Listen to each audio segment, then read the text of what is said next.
जिसमें 25 नंबर तक हम बता दिए थे। आज की इस वीडियो में हम 26 से बताने वाले हैं। चलिए फिर शुरू करते हैं। क्या है 26 नंबर क्वेश्चन आपके मोबाइल स्क्रीन पर। 26 नंबर क्वेश्चन है कि 16 का मिलान चिन्ह है। 16 का मिलान चिन्ह क्या होगा यह आपसे पूछा है। देखिए कैसे निकालते हैं हम मिलान चिन्ह। किसका पूछा है? 16 का पूछा है ना।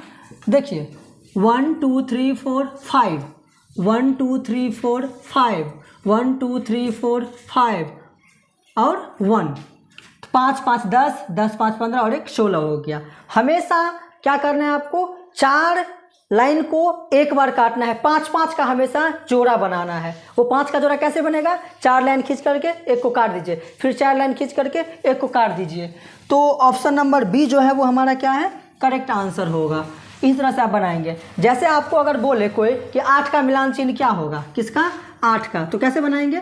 1 2 3 4 5, 1 2 3, हमेशा 5 5 का। कोई बोले आपको कि 7 का, 1 2 3 4 5, 1 2, 4 का क्या होगा मिलान चिन्ह? 1 2 3 4, ऐसे मिलान चिन्ह निकाला जाता है। कोई आपको बोल दे कि 10 का मिलान चिन्ह क्या होगा, तो कैसे निकालेंगे?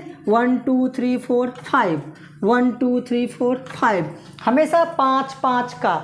ठीक है। अगर कोई बोल दे आपको 6 का मिलान चिन्ह 1 2 3 4 5 और फिर 1, ऐसे नहीं करना है आपको कि सर 1 2 3 4 5 6 हो गया, ये गलत हो गया। ऐसे नहीं बनेगा, ऐसे बनाएंगे। उम्मीद करते हैं कि आप मिलान चिन्ह आप समझ गए होंगे। ठीक है। 27 में क्वेश्चन कह रहा है कि प्रथम 6 अभाज्य संख्या का माध्यक क्या होगा। किसका पूछ रहा है? प्रथम 6 अभाज्य संख्या का माध्यक। अभाज्य संख्या किसको कहते हैं? वैसी संख्या है जो एक से कटे और खुद से कटे, किसी और से न कटे, उसे क्या कहते हैं? हम अभाज्य संख्या कहते हैं। कितना लेना है? 6 लेना है। ठीक है। देखिए यहाँ पर अभाज्य संख्या क्या सब हो सकता है? 1 तो अभाज्य संख्या नहीं होगा। 1 न तो भाज्य है न अभाज्य है। तो क्या होगा? 2 होगा, 3 होगा, उसके बाद 5 होगा, उसके बाद फिर क्या होगा? 7, 7 के बाद 8 नहीं होगा, 9 नहीं होगा, 10 नहीं होगा, 11 होगा। ठीक है। 11 के बाद क्या होगा? 12 नहीं होगा, 13 होगा। क्या होगा? 13 होगा। उसके बाद 13 के बाद क्या हो सकता है? 14 नहीं होगा, 15 नहीं होगा, 16 नहीं होगा, 17 होगा। हमें कितना लेना है अभाज्य संख्या? तो 6 अभाज्य संख्या लेना है। तो 1 2 3 4 5 6, यही तक आ रहा है 6, तो हम इसको नहीं लेंगे। 6 ही अभाज्य संख्या हमको लेना है। ऐसे ही करते करते आगे बढ़ेगा। ठीक है। ये सारी ऐसी संख्याएं हैं जो किसी भी संख्या से नहीं कटने वाला है। या तो वो खुद से ही कटेगा या फिर एक से ही कटेगा। अब दिमाग लगा लीजिए कि यह किसी के टेबल में आता है, नहीं आता है। ठीक है। तो 6 अभाज्य संख्या हमें उसका माध्यक निकालना है। तो सबसे पहले देखिए तो क्या यह बढ़ते क्रम में या घटते क्रम में है? 2 के बाद 2 से बड़ा 3, 3 से बड़ा 5, 5 से बड़ा 7, 7 से बड़ा 11, 11 से बड़ा 13, मतलब यह बढ़ते क्रम में है। या तो आप बढ़ते क्रम में सजा दीजिए या घटते क्रम में सजा दीजिए। तो ये पहले से ही बढ़ते क्रम में सजा हुआ है, तो हमें कुछ और करने की ज़रूरत नहीं है। अब देखिए आप यहाँ पे इसके मध्य में कौन आएगा? 3 इधर से छोड़िए, 3 इधर से, नहीं होने वाला है। 2 इधर से, 2 इधर से छोड़िए, तो इसके बीच में कौन आ रहा है? 5 और 7 आ रहा है। तो अब डिसाइड कौन करेगा कि कौन होगा मध्य में? माध्यक किसका कौन होगा? तो क्या करना है हमें? दोनों को जोड़ दीजिए। 5 प्लस में 7 बट्टा में 2 कर दीजिए। 7 5 12 बट्टा 2। जब इसको काटेंगे आप तो 6 बार में कट जाएगा। कितने बार में? 6 बार में कट जाएगा। जो कि ऑप्शन नंबर किस में दिख रहा है? ऑप्शन में जो है वो 7 दिया गया है, जो कि ऑप्शन में 7 जो है वो नहीं होगा।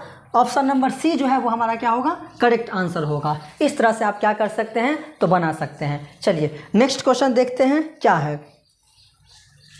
28 में कह रहा है कि तोरण खींचने के लिए वर्ग अंतरालों को कैसा होना चाहिए। तो तोरण खींचने के लिए वर्ग अंतरालों को हमेशा अपवर्जी विधि में होना चाहिए। किस में? अपवर्जी विधि में। अपवर्जी विधि में हमेशा होना चाहिए। इसे आप क्या कीजिएगा? तो याद रखिएगा।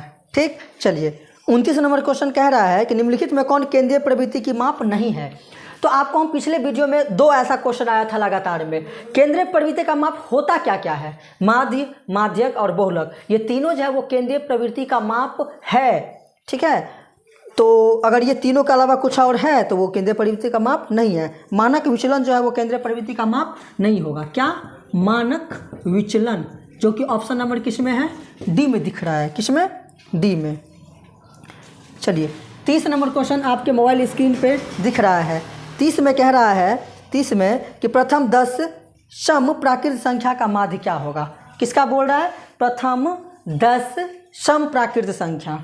ठीक है, देखिए तो सम संख्या क्या क्या हो सकता है? 1 2 हो सकता है, 4 6 8 10 है ना, 12 14 16 18 20 1 2 3 4 5 6 7 8 9 10। ये क्या है? प्रथम 10 सम प्राकृत संख्या है, हमें उसका माध्य निकालना है। ये डेटा दिया गया है। माध्य का फॉर्मूला क्या होता है? आंकड़ों का जोड़ बटे आंकड़ों की संख्या, सबका योग कीजिए। अब आप इस सब को जोड़िएगा तो कितना आ जाएगा? 110 आएगा। आंकड़ों की कुल संख्या कितना है? 10 है। 0 से 0 गया, नीचे में 1 का कोई वैल्यू नहीं होता है, तो क्या बचा हमारे पास? 11 बचा, जो कि ऑप्शन नंबर किस में दिख रहा है? बी में दिख रहा है। इस तरह से आप क्या कर सकते हैं? इसे सॉल्व कर सकते हैं। याद होना जरूरी है कि सम संख्या किससे कहते हैं। वैसे ही प्राकृत संख्याएं जिसमें 2 से भाग लग जाए उसे हम क्या कहते हैं? सम संख्या कहते हैं। चलिए नेक्स्ट क्वेश्चन आपके मोबाइल स्क्रीन पर दिख रहा है। 31 में कह रहा है कि 40 मानों का समांतर माध्य जो है वो 65 है। ठीक है, समांतर माध्य कितना दे दिया है? 40 मानों का समांतर माध्य जो है वो दे दिया है कितना? तो 65 दे दिया है। जो मान लेते हैं कि ये किसके बराबर है? तो ए के बराबर है ना। ये मान लिए हम कि 40 समांतर माध्य जो है 40 मानों का वो 65 है, जो कि ए के बराबर है, हम मान लिए।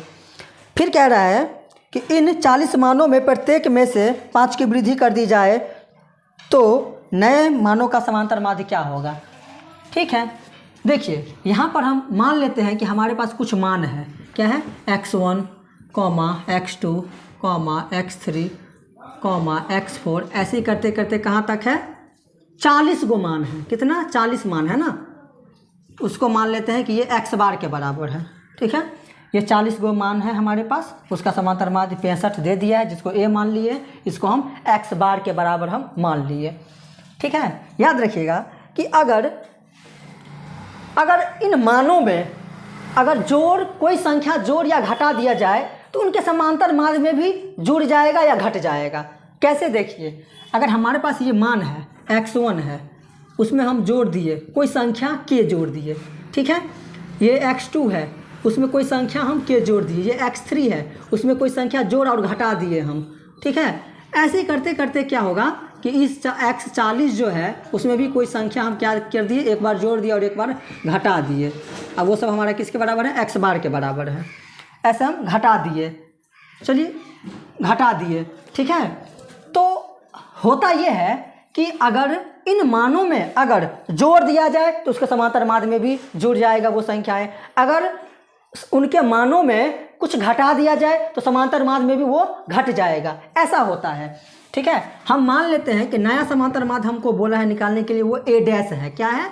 a डैश है। ठीक है, तो पुराना समांतर माध्य हमारे पास क्या है? 65 है। इसमें क्या कह रहा है कि उन मानों में 5 बढ़ा दिया जाए। उन मानों में क्या किया जाए? 5 की वृद्धि हो दिया जाए। तो ये जो पुराना माध्य है उसे 5 की वृद्धि कर दीजिए, बढ़ा दीजिए, तो a1 बराबर क्या हो जाएगा? ये नया माध्य है हमारा, नया मान है, तो वो हमारा क्या हो जाएगा? a1 बराबर 70 हो जाएगा, जो कि ऑप्शन नंबर किस में दिख रहा है? ऑप्शन नंबर बी में दिख रहा है। इस तरह से आप क्या कर सकते हैं? इसे सॉल्व कर सकते हैं। उम्मीद करते हैं कि आपको समझ में आ रही होगी। अगर आ रही है तो एक बार लाइक कर दीजिए इस वीडियो को।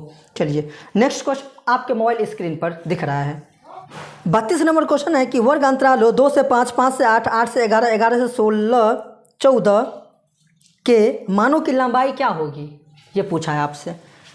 क्या सब दिया? वर्ग अंतराल 2 से 5, 5 से 8, 8 से 11, 11 से 14 है ना। तो बोल रहा है कि इन मानों का जो लंबाई क्या होगा? इन मानों का लंबाई आपसे पूछा है।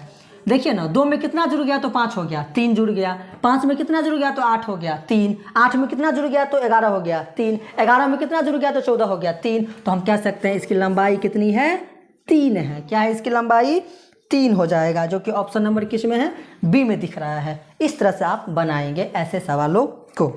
चलिए नेक्स्ट क्वेश्चन देखते हैं क्या है आपके मोबाइल स्क्रीन पर। 33 नंबर क्वेश्चन है कि सूत्र से बहुलक परिकलित करने के लिए वर्गों की जो लंबाई कैसी होनी चाहिए। अगर सूत्र से हम बनाएं, बहुलक का जो सूत्र होता है क्या होता है, L plus F1 minus F0 बट्टा में 2F1 minus F0 minus F2 into H होता है। अगर इस फॉर्मूला से अगर हम बनाए तो उनकी जो वर्ग अंतराल जो होता है वो कैसा होना चाहिए, उनका वर्ग अंतराल समान होना चाहिए कि असमान होना चाहिए या फिर काफ़ी अधिक होना चाहिए, कैसा होना चाहिए। तो आप याद रखिएगा कि अगर सूत्र से अगर हम बनाते हैं तो उसका वर्ग अंतराल जो है वो समान होना चाहिए। क्या होना चाहिए, समान होना चाहिए। समान नहीं रहेगा तो हमें क्या है, फिर वो नहीं बनेगा सूत्र से। तो याद रखिएगा क्या होना चाहिए, समान। कैसे समान होना चाहिए, जैसे 0 से 10 है, 10 से 20 है, 20 से 30 है, 30 से 40 है, तो इनके मानो समान, इनके वर्गों की लंबाई क्या है, समान नहीं है, 10-10 का अंतर नहीं है, ऐसा होना चाहिए। अंतर जो है वो क्या होना चाहिए, सेम होना चाहिए, बराबर होना चाहिए, समान होना चाहिए। समझे। चलिए नेक्स्ट क्वेश्चन देखते हैं क्या है। 34 नंबर आपके मोबाइल स्क्रीन पर। 34 में कह रहा है कि 1 4 2 ... n का समांतर माध्य क्या होगा। ठीक है, आपसे पूछा है, डायरेक्ट आपसे फॉर्मूला पूछा है कि लगातार जो है मतलब प्राकृत संख्या जब दिया रहेगा तो उसका फॉर्मूला क्या होगा। तो उसका फॉर्मूला होता है n+1/2 होता है। ऑप्शन नंबर बी जो है वो हमारा क्या होगा, करेक्ट आंसर होगा। ठीक है, चलिए नेक्स्ट क्वेश्चन आपके मोबाइल स्क्रीन पर दिख रहा है। 35 में जो है माध्य दे दिया है x। माध्य कितना दे दिया है, माध्य इक्वल टू x दे दिया है। माध्यिका y दे दिया है, माध्यिका जो है वो y के बराबर दे दिया है। बहुलक z दे दिया है, बहुलक क्या है, z दे दिया है। के बीच संबंध है। ऑप्शन के हिसाब से हमें चेक करना है कि ये सब किससे मैच करता है, किससे संबंध है ये। आइए देखते हैं, बनाते हैं। और ये बहुत ही इंपॉर्टेंट क्वेश्चन है, बहुत इंपॉर्टेंट है। इसे आप ज़रूर VVI कर दीजिएगा और देखिए कैसे बनाते हैं हम। चूँकि हम जानते हैं कि बहुलक बराबर क्या होता है, बहुलक बराबर होता है 3 गुना माध्यिका -2 गुना माध्य होता है। ठीक है, सबका वैल्यू रखिए। बहुलक कितना है, z है, बराबर 3 गुना माध्यिका कितना है, माध्यिका y है, -2 गुना माध्य कितना है, x है। पहला ऑप्शन क्या है, देखिए, देखेंगे कि ये जो है इसका जो संबंध किस ऑप्शन से मिल रहा है ना। जैसे कि पहला नंबर ऑप्शन जो है वो हमें दिया गया है कि x - z बराबर 3 × x - y, ये हमें ऑप्शन दिया गया है। ठीक है, देखते हैं क्या ये इससे संबंध है, मिल रहा है, इसके से बराबर है। तो यहाँ पर अगर हम z को ऐसे ही छोड़ दें, ठीक है, बराबर में हो जाएगा 3x माइनस में प्लस माइनस माइनस, 3 को y से गुना कीजिए तो 3y, और फिर प्लस का x जब उधर जाएगा तो क्या बन जाएगा, माइनस का x बन जाएगा। तो माइनस z इक्वल टू हो जाएगा 3x में से 1x गया तो 2x, माइनस में 3y हो जाएगा। माइनस का z बराबर, z को हम इधर क्यों रख रहे हैं, क्योंकि हमें इससे मिलाना है ना, इसके बराबर करना है ना, इसलिए z को अकेले रखेंगे, z का वैल्यू निकालेंगे। बराबर में यहाँ माइनस कॉमन जैसे ही लेंगे तो ये हो जाएगा माइनस का 2x और माइनस माइनस प्लस का 3y हो जाएगा। ठीक है, माइनस से माइनस को काट देंगे तो z बराबर हो जाएगा, देखिए थोड़ा मोड़ा मिल रहा है, ये सीधा करके लिख देते हैं हम, तो हो जाएगा 3y और माइनस में 2x हो जाएगा। तो ऑप्शन नंबर ए जो है वो हमारा क्या है, करेक्ट है। देखिए ना, मिल नहीं रहा है, z 3 × y minus minus 2 × x। इस तरह से आप बनाएंगे। बहुत अच्छा क्वेश्चन था, बहुत अच्छा क्वेश्चन था ये। अगर यह वीडियो आपको अच्छी लगी हो, सबसे अच्छी लगी हो, तो लाइक कर दीजिएगा, और इसी तरह के वीडियो के लिए आप हमारे चैनल को सब्सक्राइब कर सकते हैं। मिलते हैं नेक्स्ट वीडियो में।